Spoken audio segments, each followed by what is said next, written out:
മാസങ്ങളോളം നീണ്ട അനിശ്ചിതത്വങ്ങൾ, തർക്കങ്ങൾ, ഒടുവിൽ ലോകം മുഴുവൻ കാത്തിരുന്ന ആ തീരുമാനം ഇസ്രായേൽ കൈകൊണ്ടിരിക്കുകയാണ്. ഗാസയിലെ റഫ ക്രോസിംഗ് വീണ്ടും തുറക്കാൻ ഇസ്രായേൽ തയ്യാറെടുക്കുന്നു. പക്ഷേ ഇതൊരു സാധാരണ തീരുമാനമല്ല. ഇതിനു പിന്നിൽ അമേരിക്കയുടെ അതിശക്തമായ സമ്മർദ്ദമുണ്ട്.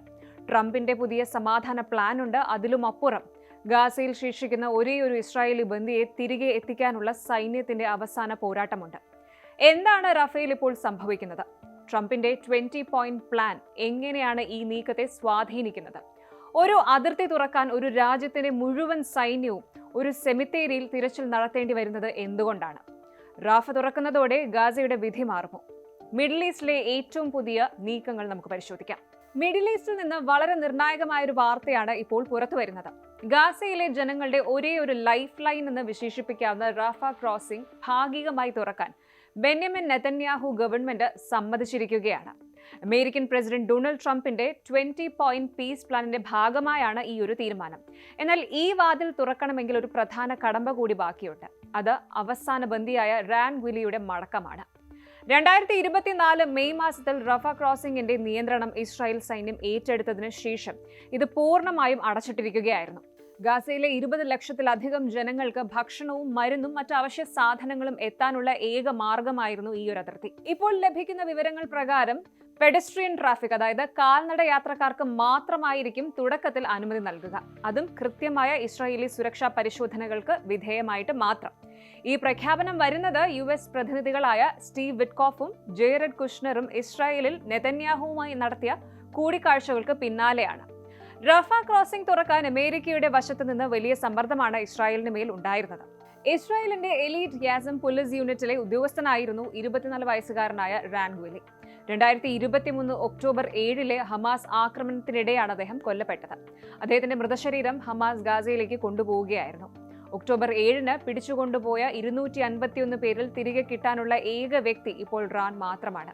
ഇന്നലെ രാത്രി വൈകി IDF നൽകിയ വിവരങ്ങൾ പ്രകാരം നോർത്തേൺ ഗാസയിലെ ഒരു ഖബർസ്ഥാനിൽ റാനിന്റെ ഭൗതിക ശരീരത്തിനായി വലിയ രീതിയിലുള്ള തിരച്ചിൽ നടക്കുകയാണ്. ഹമാസ് നൽകിയ ചില വിവരങ്ങളും പിടിക്കപ്പെട്ട ഭീകരരിൽ നിന്ന് ലഭിച്ച സൂചനകളും അനുസരിച്ച് ഷജായ ഏരിയയിലെ ഒരു മുസ്ലിം ഖബർസ്ഥാനിലാണ് തിരച്ചിൽ കേന്ദ്രീകരിച്ചിരിക്കുന്നത്. ഏകദേശം 170ഓളം ഖബറുകൾ പരിശോധിക്കേണ്ടി വരുമെന്നാണ് റിപ്പോർട്ടുകൾ സൂചിപ്പിക്കുന്നത്. ഫോറൻസിക് വിദഗ്ധരും ദന്ത ഡോക്ടർമാരും അടങ്ങുന്ന സംഘമാണ് ഇതിനായി ഗാസയിൽ ഇറങ്ങിയിരിക്കുന്നത്. റാൻ ഗുലിയുടെ കുടുംബം വളരെ ശക്തമായ നിലപാടിലാണ്. റാൻ വീട്ടിലെത്താതെ റഫ ക്രോസിംഗ് തുറക്കരുത് എന്നാണ് അവരുടെ ആവശ്യം.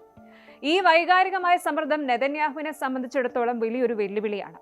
ഇസ്രായേൽ ഗവൺമെന്റ് പുറത്തിറക്കിയ പ്രസ്താവനയിൽ പറയുന്നത് റാൻ ഗുലിയുടെ മടക്കം ഇസ്രായേലിന്റെ ധാർമ്മിക ഉത്തരവാദിത്തം എന്നാണ്. അത് പൂർത്തിയാക്കിയ ശേഷം മാത്രമേ റഫ തുറക്കൂ എന്നാണ്. അതേസമയം ഗാസയുടെ പുതിയ അഡ്മിനിസ്ട്രേറ്ററായി നിയമിക്കപ്പെട്ട അലി ഷാദ് ദവോസിലെ വേൾഡ് ഇക്കണോമിക് ഫോറത്തിൽ വെച്ച് പറഞ്ഞത് റഫ ക്രോസിംഗ് ഈ ആഴ്ച തന്നെ ഇരുവശത്തേക്കും തുറക്കുമെന്നാണ്. ഈ രണ്ട് പ്രസ്താവനകളും തമ്മിലുള്ള വൈരുദ്ധ്യം നയതന്ത്ര മേശയിൽ വലിയ ചർച്ചയാകുന്നുമുണ്ട്. യുദ്ധം ആരംഭിച്ച് 2 വർഷം പിന്നിടുമ്പോൾ ഗാസയിലെ അവസ്ഥ അതീവ ഗുരുതരമാണ്. 71,000-ലധികം ആളുകൾ കൊല്ലപ്പെട്ടതായിട്ടാണ് റിപ്പോർട്ടുകൾ. റഫ ക്രോസിംഗ് അടഞ്ഞുകിടക്കുന്നത് സഹായ വിതരണത്തെ സാരമായി ബാധിച്ചിട്ടുണ്ട്. അതുകൊണ്ട് തന്നെ അമേരിക്കയും ലോകരാജ്യങ്ങളും ഈ ഒരു അതിർത്തി തുറക്കാൻ കടുത്ത സമ്മർദ്ദം തുടരുന്നുണ്ട്.